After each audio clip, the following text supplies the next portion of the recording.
What if inflation wasn't an accident? What if the rising prices, shrinking paychecks, and endless cost of living weren't caused by bad luck or global events, but by design? Because here's the truth no one wants to say out loud. Inflation isn't just a side effect of economic growth. It's a silent tool engineered, manipulated, and weaponized to shift wealth upward.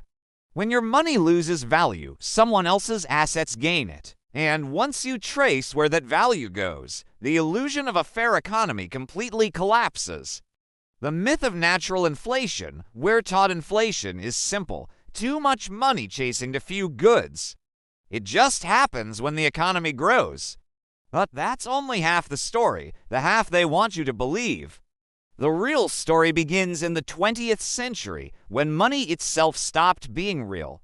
Before 1971, the US dollar was tied to gold. Governments couldn't just print money out of thin air. It had to be backed by something tangible. That link acted like gravity. It kept politicians, bankers, and corporations accountable. But in August 1971, President Richard Nixon cut that link.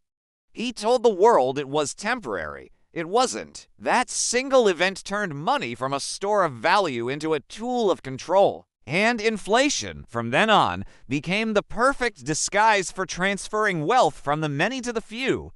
The quiet birth of a new financial era. Once money was no longer backed by gold, the game changed. Central banks could now create currency, not through production or innovation, but through debt. Here's how the mechanism works. Governments borrow money from central banks.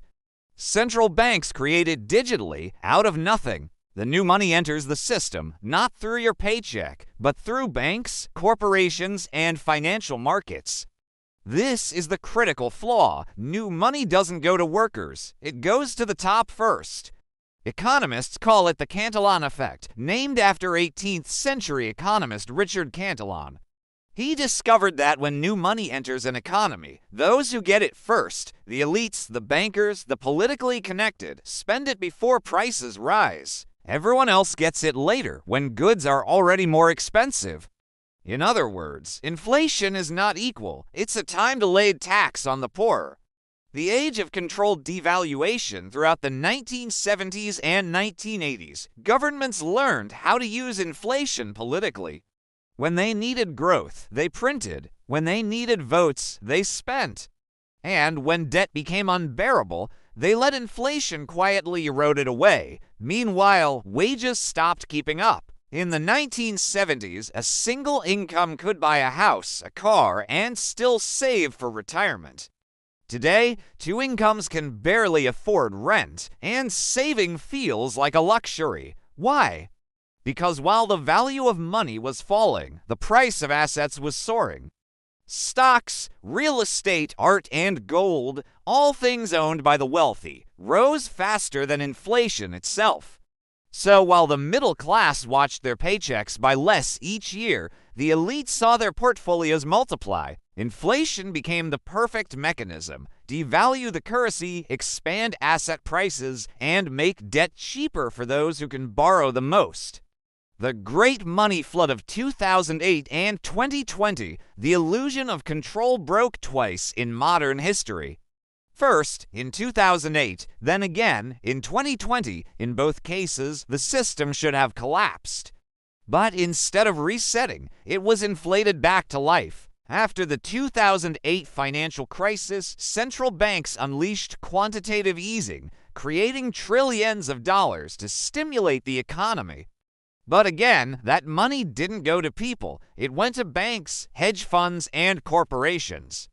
The result, the biggest asset boom in history, while wages stagnated. Then, during the 2020 pandemic, they doubled down. Governments printed more money in 2 years than in the previous 5 decades combined. At first, they called it relief. But when that money hit the markets, it didn't stay in the hands of citizens. It flowed straight back to the top. Stock prices soared. Billionaire wealth exploded, and ordinary people were told to blame supply chains. The real cost of engineered inflation today, the cost of living crisis, isn't a glitch. It's the natural outcome of a system that rewards debt over savings.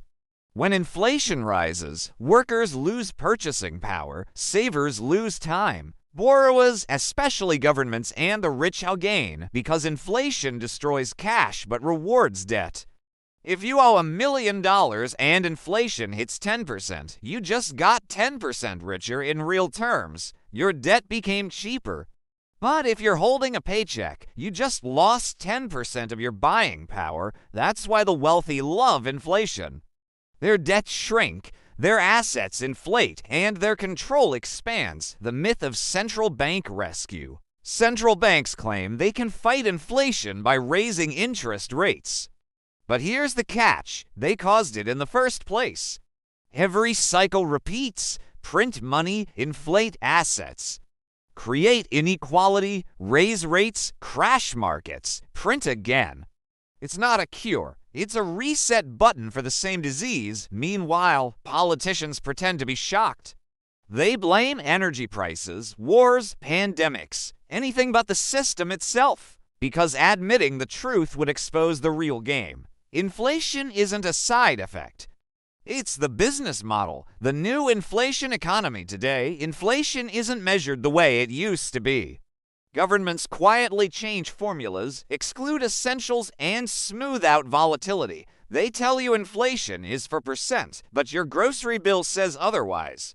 Meanwhile, global debt has reached over $320 trillion, more than 3 times the world's GDP. There is no mathematical way to repay it. So what's the only option left? Inflate it away. Every year of mild inflation silently erases part of that debt, but it erases your savings too. It's not a bug. It's the only way the system survives. Understanding the game, inflation isn't random. It's redistribution. It transfers value from workers and savers to debtors and asset holders. It's the invisible hand moving wealth upward. Takeaway number 2, the cure is ownership. You can't beat inflation by saving in cash. You beat it by owning what inflates: productive assets, skills, or businesses. Takeaway number 3, the system won't fix itself. Governments rely on inflation. It's how they fund wars, bailouts, and political promises without raising visible taxes. The inflation tax is the most effective form of control ever invented. Inflation didn't just happen. It was engineered, and it's not slowing down. Every dollar printed is a silent vote for higher prices tomorrow. Every promise of free money is a bill you'll pay later in purchasing power. The wealthy know this. They've built empires on it. They don't fear inflation. They plan it. The question is, will you keep playing their game, or will you learn how it's rigged? Because understanding inflation isn't just economics, it's survival. So the next time you hear inflation is under control, remember it's under their control. And until you start thinking like the ones who wrote the rules, you'll always be paying the price for their design.